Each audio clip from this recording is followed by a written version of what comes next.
Assalamualaikum warahmatullahi wabarakatuh. Saya Puji Julianti akan menjelaskan tentang neraca pembayaran. Alasan penting mengapa perlu mempelajari neraca pembayaran suatu negara. Yang pertama, neraca pembayaran memberi informasi secara rinci mengenai permintaan dan penawaran mata uang suatu negara.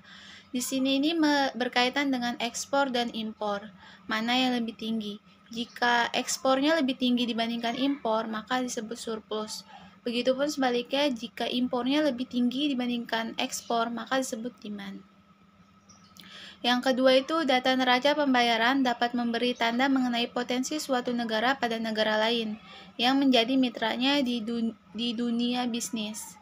Nah, di sini ini berkaitan dengan kapasitas negara mitra untuk mengimpor barang produksi negara kita. Yang ketiga, data neraca pembayaran dapat digunakan untuk mengevaluasi kinerja suatu negara dalam persaingan ekonomi internasional. Jika neraca pembayarannya defisit terus dalam waktu lama, bisa berarti bahwa industri dalam negara itu kurang memiliki daya saing internasional. Selanjutnya tentang dasar-dasar akuntansi neraca pembayaran. Apa sih itu neraca pembayaran? Neraca pembayaran merupakan catatan statistik mengenai transaksi internasional suatu negara selama periode waktu tertentu yang disajikan dalam bentuk pencatatan double entry. Pada neraca pembayaran, setiap transaksi yang mengakibatkan penerimaan dari negara lain dicatat sebagai kredit dengan tanda positif. Sedangkan setiap transaksi yang mengakibatkan pembayaran kepada negara lain dicatat sebagai debit dengan tanda negatif. Permintaan penawaran terhadap rupiah dikaitkan dengan penawaran permintaan valuta asing. Dalam BOP, sisi kredit sama dengan sisi debit dan sebaliknya. Selanjutnya itu tentang akun-akun utama neraca pembayaran. Transaksi internasional suatu negara dapat dikelompokkan menjadi 3 kategori utama. Yang pertama itu neraca transaksi berjalan. Di sini meliputi ekspor dan impor barang dan jasa. Yang kedua, neraca modal, meliputi seluruh pembelian dan penjualan aset seperti saham, obligasi, rekening bank, real estate, dan bisnis. Yang ketiga itu cadangan devisa negara, meliputi seluruh pembelian dan penjualan aset cadangan internasional seperti US dollar, valuta asing lainnya, emas, dan special drawing rights. Dan sini akan menjelaskan satu-satu. Yang pertama itu tadi neraca transaksi berjalan, atau disebut juga current account, adalah salah satu metode pengukuran yang cukup umum dan digunakan dalam rangka mengetahui dinamika perdagangan internasional suatu negara. Nah, neraca transaksi berjalan ini dibagi menjadi 4 subkategori. Yang pertama itu perdagangan barang. Perdagangan barang ini diwakili oleh ekspor dan impor barang berwujud, misalnya minyak, gandum, pakaian, mobil atau motor, komputer, dan sebagainya. Selanjutnya itu perdagangan jasa. Kalau perdagangan jasa itu meliputi pembayaran dan penerimaan atas jasa hukum, teknik, konsultasi, dan jasa teknik, royalti hak paten dan kekayaan intelektual, premi asuransi, biaya pengiriman, dan pengeluaran wisatawan.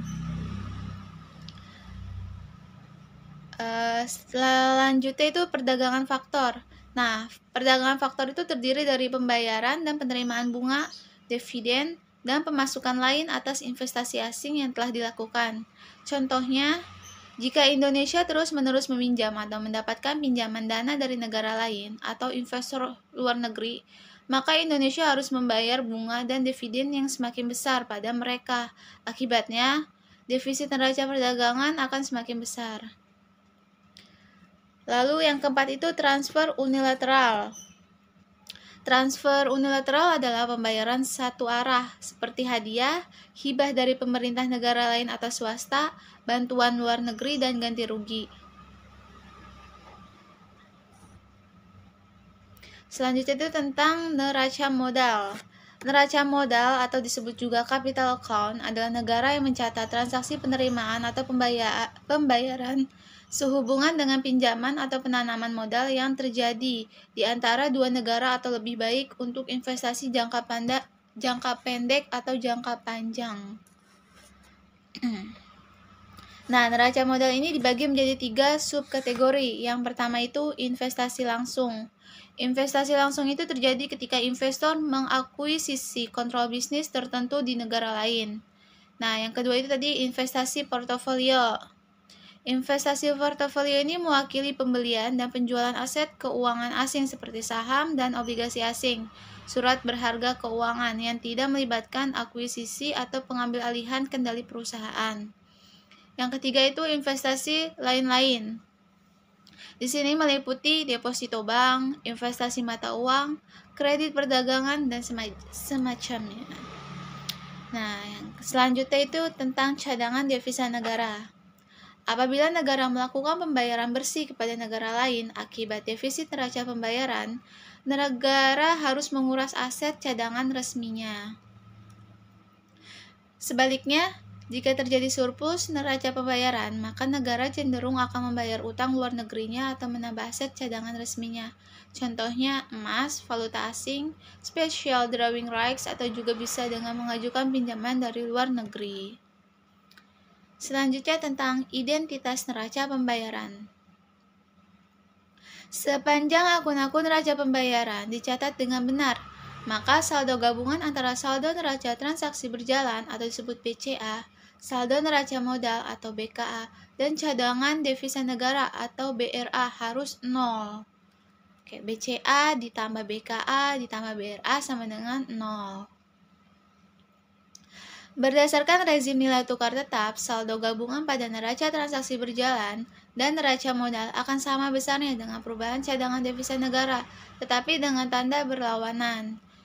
BCA ditambah BKA sama dengan min BRA. Hasil BRA ini negatif.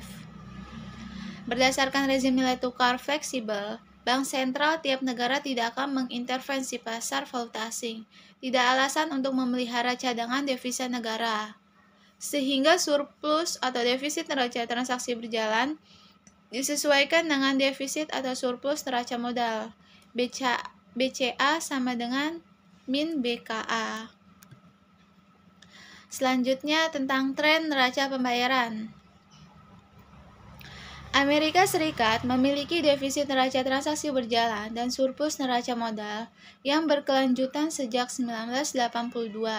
Namun, tren defisit neraca transaksi berjalan cenderung semakin menurun sejak tahun 2006. Nah, akibatnya pengaruh Great Recession sehingga Amerika Serikat menjadi negara debitur terbesar di dunia. Nah, selain itu, Jepang cenderung memiliki rekor surplus neraca transaksi berjalan yang belum dipecahkan sejak 1982. Namun dikritik oleh dunia karena kebijakan merkantilismenya dengan cara banyak investasi pada saham dan obligasi asing, bisnis asing, real estate asing, objek seni asing, dan sebagainya. Merkantilisme bertujuan untuk memastikan kelanjutan rekor surplus neraca perdagangan. Nah, Inggris juga sama. Inggris hampir memiliki tren yang sama dengan Amerika Serikat sejak 1982.